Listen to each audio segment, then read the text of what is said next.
Did the trip raise any ideas to you about new activities and projects of interfaith dialogue? Well, as a matter of fact, one of the things that we reflected upon on the bus as we were often analyzing the day, a great deal of discussions do take place amongst those that are on the journey together, was probably we would like to have opportunities for a little bit more dialogue. There were a great number of experiences that were coming at us, and very rewarding experiences. But I think that it would have been nice, given the large group of intellectuals that we had in particular with us on this journey, with a large number of philosophers, to engage in perhaps more extended theological discussions. I think that was something that often others on the trip might have profited from. We had small enclaves as we were on the bus that would, in particular, we were grabbing Fethullah, who of course speaks Arabic and Persian, and as a translator also very good, but she has a very sharp theological intellect. And so we would have discussions. We're asking questions that I thought were very, very important for understanding how Islam views Christianity. I think it's not just a matter of understanding what is presented to us, but I think that an important part of the dialogue needs to be a little bit more dialogue in terms of an exchange of ideas. That too is something that in many cases took place on a very local level within a few people, but I think an opportunity to have more wide discussions would have been desirable in a couple of circumstances.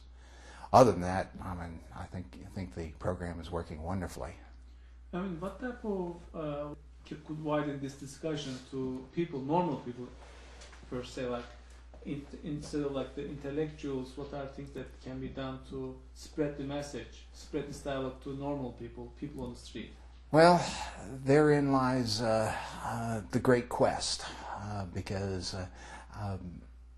to a certain degree, the communication at this level is what in our culture might be called preaching to the choir. You're reaching out to our intellectuals are reaching out to you, and we're having a great exchange, and it must necessarily begin there. As the intellectual bridges between the two sides are connecting us together, where we go from there in terms of the mission of enlightenment is a much more difficult sort of thing to discern. Part of it is going to have to be the grassroots level of teaching, and that is one thing the Gulen movement in particular has taken upon itself with the expansion of its educational priorities. It is something that I think those who participated, again from my own experience talking to my colleagues who went on the trip, that it has changed our lives, and we then become missionaries in a certain sense out there preaching to our students of the necessity of gaining a more enlightened position in regards to other people's cultural traditions and religions.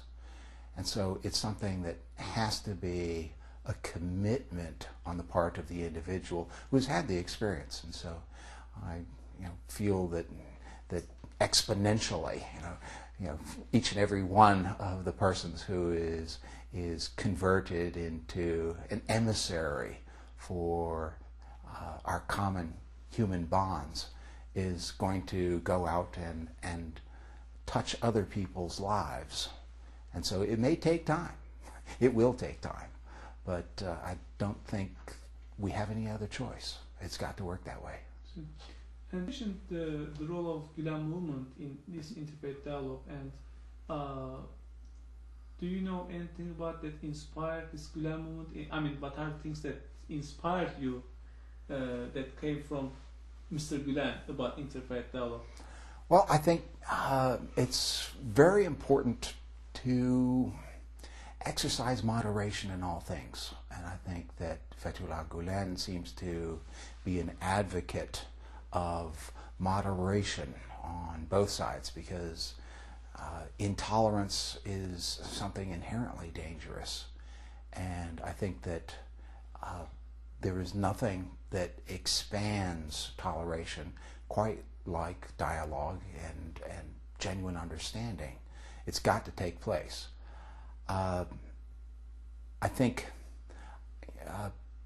one of the things that I would pass on to members of the movement that I think needs perhaps to be a little bit more clarified, particularly for people in my circumstances as a teacher at a secular institution, is the understanding of what is meant by secularism. I understand and have been led to understand that there are problems in Turkey with interpretations of what this term secularism means and governmental disposition.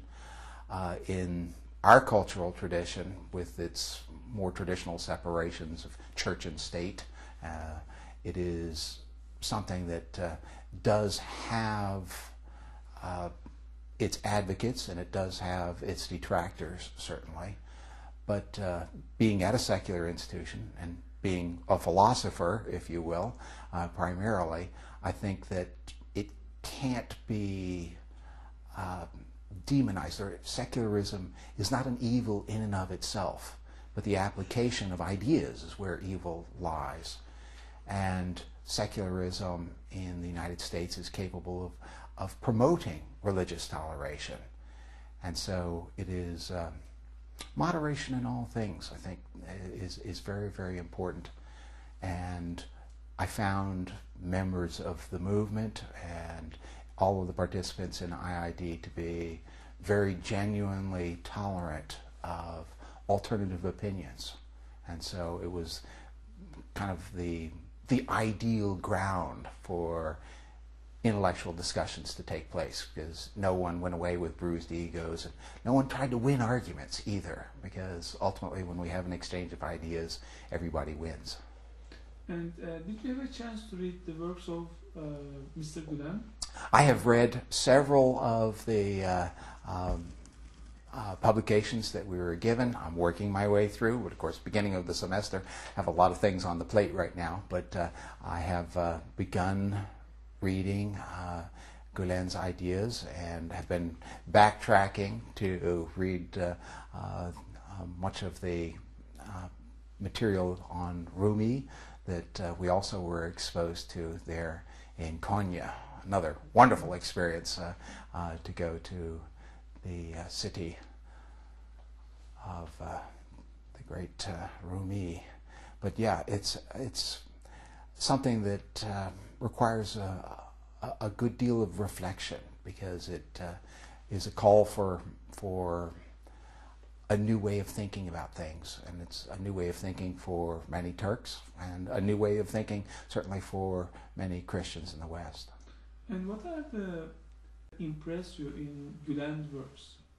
In his works? Yes. I think it is the importance of dialogue. I mean, this is something that speaks to me as a philosopher in particular, that